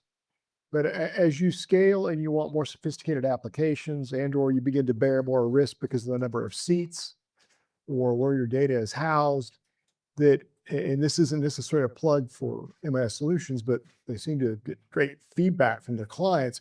MSPs play a role in the universe, and at least engaging with an MSP to really understand your overall architecture, understand your vulnerability points. And if you've got to negotiate for a low cost package because you're still small, you're still growing, go there, have the conversation rather than continuing to grow more seats, more complex business, and then more points of penetration.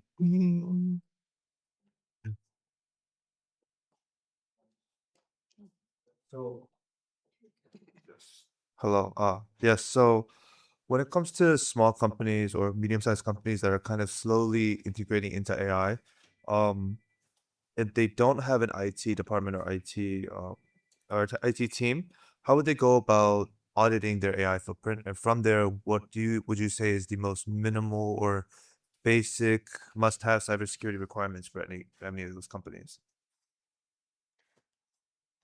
So for a small startup company, which I do specialize in SAS, by the way, if you're a small startup and you're going through funding or tech startup accelerator or incubator program, they typically will put in your roadmap to look at SOC 2 Type 2, because that will help enable revenue to your company depending on industry. So that is a very basic minimum compliance requirement. The earlier you do it, even their 3 people, the better, because at least that way you can look at it, understand what's in your roadmap, and that will not only guide you through some AI issues. Like AI is the topic of today, but there's still like, you need a password manager, you need antivirus. No, Windows firewall does not cut it. Right? It's going to at least give you the foundation to then be able to tackle more advanced problems like AI. So looking at, and SOC 2 Type 2, you can download that for free. NIST puts out CSF framework, great requirement, right? Just skim them, download the packet, put that into Claude, what have you. I'm a big Perplexity fan myself, and say, I'm a small company, look at this requirement, tell me what I need to do today based on what you know about my company already. And it will tell you like what to do. But if you have a small team, let's get more practical. For example, if you're in Google platform, you can use like Looker, or you can actually write agentic bots to then do observation on your entire landscape that you have already. And it can tell you like what's in your app inventory. The same with Azure in like Active Directory or your Microsoft 360 accounts. You can actually ask, you can write it yourself, or you can at least have it look at all the apps that are authorized to your user accounts. It's just general like IT governance that a sysadmin should be able to execute. Or you can outsource that to a group and pay for a service to do that. But it's actually intuitive enough where you spend a half a day, get a cup of coffee. Yeah. So I have a couple of thoughts on that. Questions? One is that vulnerability assessments and penetration tests for everybody is something you should be doing at least annually, right? We recommend you do it more than that, but at a minimum, you should be doing it once a year. In most of your security frameworks, whether that's HIPAA, PCI, or CMMC, you'll see that they pin those to annual tests. One of the things you're starting to see now, though, is as the government is going through and creating some of these frameworks, as you're seeing these cyber insurance companies starting to look at how they're insuring risk for people who are purchasing cyber insurance, one of the common things you're seeing is, when was your last vulnerability assessment, right? That's a really common thing. And, to respond to that, one of the things MIS is doing is that we do offer, annual vulnerability and pen tests for clients if that's all that they need, right? Now, I will tell you, there are offshoots to that. And those 2 offshoots are, one, if I provided you with a vulnerability assessment that says, here's all the things you're vulnerable to, and here's a list of all the things you're going to fix or need to fix, what's the very next thing you're going to ask me? Can you fix these things for me, right? And so, in full transparency, you do these things because you should, but know that that typically leads to Now here's a chore list of things that need to be done. And a lot of mistakes get made in not knowing how to execute on those tasks. And so hiring a professional to do that is well worth the time and effort, right? And so I would say to you that that's the second thing. The third thing quickly is that this is one of those, it's like going to the doctor, right? People put this off as long as you can, particularly when you're small. And I will tell you, the longer you put it off, the bigger the mountain gets. And we tend to call this technical debt, right? And so what you could have solved, very inexpensively as you grew, at some point gets really complicated and really expensive, and sometimes can take months to fix on the back end if you have waited 4 or 5 or 6 years to really engage with this conversation. So we talked a little bit today about how, AI it's like endemic. It's in plastic in our world now. And so could you share, like to Wendy's question, you've got all these knowledge workers bringing AI tools to leadership going, hey, I got to do this. There's this new thing. Can you share briefly maybe a litmus test besides the security lens? We obviously know that any new tool that's introduced into the environment must meet certain security benchmarks. We know that. We do that all the time for clients now. But can you talk about, as these knowledge workers bring things to the leadership team and say, I got to have this tool, what's the litmus test, or what are the things that they can look for to make sure that we're able to take advantage of the agentic AI capability and not have our data locked in these silos of these application providers? Yeah. I would say to you, if you only could ask them 2 questions, and you use this as the sort of the gatekeeper of, should I even have a conversation with you beyond this? I would ask 2 questions. 1, are you SOC 2 Type 2 compliant?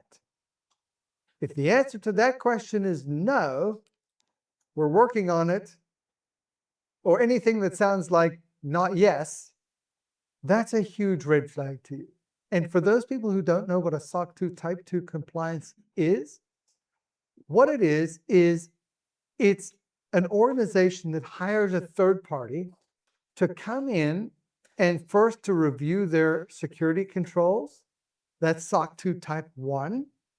And the following year to come back and to be able to say, I want to see those controls in action. From a customer's perspective, it's kind of like a doctor, right? I don't know if you graduated first in your class or bottom of your class, but if you graduated and you're a doctor, you at least met the minimum, right? And so SOC 2 Type 2 means that they at least met the minimum. And so the first question I would ask is, are they SOC 2 Type 2 compliant? The second question I would ask, even if I wasn't in healthcare, I would ask, are you willing to sign a BAA or a business associates agreement? Right? In other words, are you willing to take some responsibility for the data in which we're going to entrust you with? If the answer to either one of those questions is no, probably not worth having a second conversation. Let me addendum question number 3. Are we already paying for it somewhere else in the business? Because the fact is, most of these that I've seen, people are siloed and they're actually buying the same platform repeatedly because there's no governance to communicate that there's already a license available. So there's actually huge amount of IT budget waste because of duplicate accounts. So actually audit with finance, whoever's doing the books, are we already paying for this application? Like, is it already here? And then can we renegotiate for an enterprise license or for a deeper discount? Ask me how many companies I know. Eric, I saw you looking at me. Marketing is notorious for getting tools. Oh, I like that tool. I'm going to get that one. Yeah, that's a good one. I think we have time for one more question. Hello. Hi. So I'm hearing a sentiment of people first and top-down approach. So my question is more so for the people in this room, everybody here. And the spirit of the question is more so from agentic AI being introduced into your company and how your people respond to it, how do you as leadership handle managing internal employees when they may feel the competitive pressure of having an agentic AI coworker that may even lead to risk, like Wendy you mentioned, a doctor adopting shadow IT? How do you approach that? Yeah. So that has actually been an issue that we ourselves has faced with our own internal staff, right?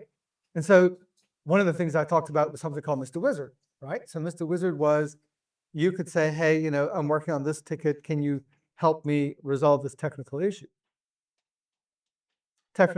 People being technical people, they're like, I'm not asking anybody for help. I can do this myself, right? 3 days go by, they don't solve it. The manager gets, you know how it goes, right? And so one of the things that we found is that the cultural component of AI specifically, and I think specifically because of this sort of thought that's been pushed out into AI is coming to take my job, right? That people are really, really sensitive to it. And I think that you really have to put some thought into trying to bring people along and helping them understand that, you know, this isn't about replacing you, but this is about improving our operational efficiency. And I think that another component to this is around the thought that, look, if we as a company don't become more efficient, if we as a company don't embrace AI, and as a company, we are not figuring out how to be bigger, better, faster, our competitors are.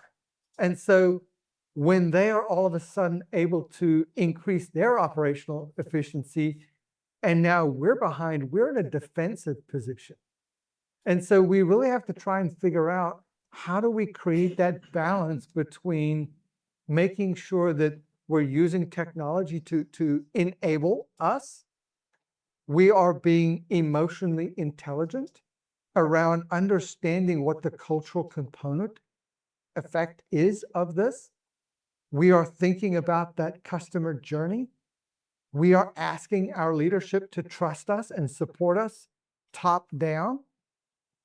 And then technology, I think, is really a smaller component of how do we dip our toe in the water and how do we move forward. But, you know, to your point, I think that there's 80% of this that actually is not technology related at all.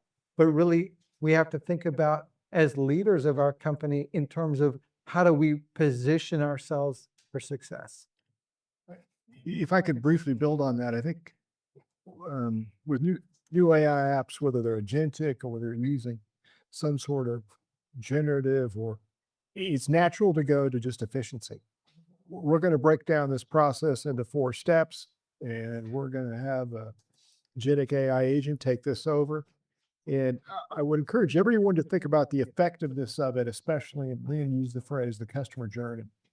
And how do we become more effective of converting once we've got contact with them, and to make them a customer? And will the process just reduce 10 hours a week for somebody, or will it actually drive conversions and help us either retain or get more customers? And put those criteria against it. That's a different form of ROI, right? And have honest dialogue around that. And sometimes it's not measured today. The effectiveness is not measured, but you experience it. And when you lose customers, you know it. Yeah. There's some really good thoughts about that. One of the researchers I followed had a really interesting thought about AI. And the thought was really about human evolution, right? And as humans, we tend to be really efficient. Our brains are super efficient. But one of the ways that we're efficient is that we're constantly looking at and thinking about, how do we offload tasks out of the human consciousness? Think about a watch. A watch is really just offloading a task to a device. Think about pencil and paper. We are offloading memory to a device. And I think when you think about, you know, these things, AI really is no different. We are offloading some capacity to a device or an agentic bot or whatever it may be, in order to be more efficient and in order to create more capability. And I will tell you, I've been in this industry now 35 years, and I can't tell you how many times there was a new technology that was going to make us all unemployed, right? When cloud came along, all of us were going to be out of a business. When the internet came along, all of us were going to be out of business. And in reality, when you look back at these inflection points, all of these technologies actually really did was make us busier, right? Not busier in the same ways, but it added new tasks and new things and new expectations, right? And probably a really simple example of that was back before email, when we had to actually write each other letters, right, and stick it in the mail. If you got a reply back from whoever you wrote that letter to in 2 weeks, you were pretty happy, right? Now with email, if we don't get an email back in an hour, everybody's like, golly, I wonder if this guy, I mean, are they still in business? Like, what's going on over there, right? And so I think you have to sort of think about this just in terms of, what changes and what shifts. But I don't believe that AI is going to reduce workforce. I believe it's going to create new opportunities. And I think it's going to, enable us to work in more efficient but different ways. All right, It's going to be up to public-private agreements, if you will, or cooperation to upskill our employees.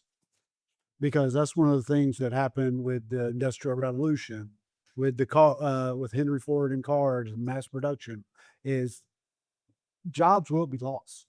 There's no way around it. The tier one troubleshooters, all that's going away. So as with our education, with our county schools, our city schools, our universities, our employers, they have to work together to cooperate to upskill that next evolution of jobs. So instead of having the tier one, everybody's going to have to start at what we consider now tier two or tier three. I agree with that. And I've always said, those people who've known me long enough, I believe that you are your own number one investor. If you are not investing in yourself, it's going to be very difficult to get someone else to invest in, right? And so we all see the change happening, and you have an option. You can put your head in the sand and say, it'll never happen to me. Or you can start learning a little bit, starting attending seminars like this, starting to think about, what skills you need to have. And John, you're probably a really great example of that, right? John worked for Coca-Cola for 16 years, was a traditional marketer, saw AI, saw technology, saw what was happening, right? And went back to school to reskill. Business analytics. Right? Yeah. And so I think each of us have to invest in ourselves and our own careers to know that we're keeping up with where the world is going, right? Wayne Gretzky always says, you have to skate to where the puck is going, not to where the puck is. And I think all of us have to think about that. Well put. Before I wrap this up, let's all, if we could, just give our panelists a round of applause.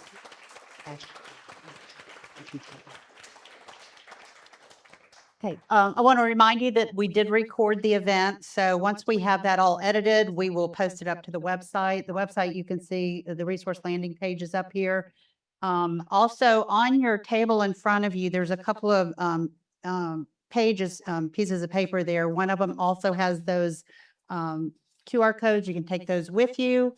And there's a survey form. We would really appreciate it. If you don't have time to do it now, that's fine. Just, take a picture of the QR code and fill out the survey. But if you have time right now, we would appreciate it if you could just fill it out. Takes about 3 minutes. All right. Okay. We want to be able to continue to have this AI conversation. So it's important to us to know what's important to you.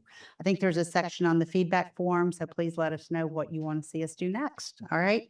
And before we close, Liam, do you have some final thoughts that you want to share? Yeah, I really only have one thought, just to really almost kind of camp onto what I was saying a minute ago, right? AI is the biggest opportunity for you personally, for you professionally, for you as a company owner in your entire lifetime. And you either are going to reach out and grab it and figure out how to use that as a competitive advantage, or you're going to push against it. And I can tell you that those people who push against it, it's going to become a very steep hill. And so I applaud you guys for coming to seminars like this, for learning a little bit about what AI is, for thinking about how that could impact marketing, for thinking about the security side of that. And as Carol said, filling in these surveys and be thoughtful and be expletive, like give us some feedback, right?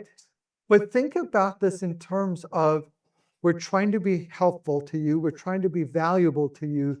How can we help you along that journey in a way that can continue to accelerate and create a community? We don't charge for these events, right? We're trying to make sure that you guys are prepared and that you guys are doing something that will allow you to be competitive in each of your spaces, right? And so, my ask is really think about that as you fill in that survey.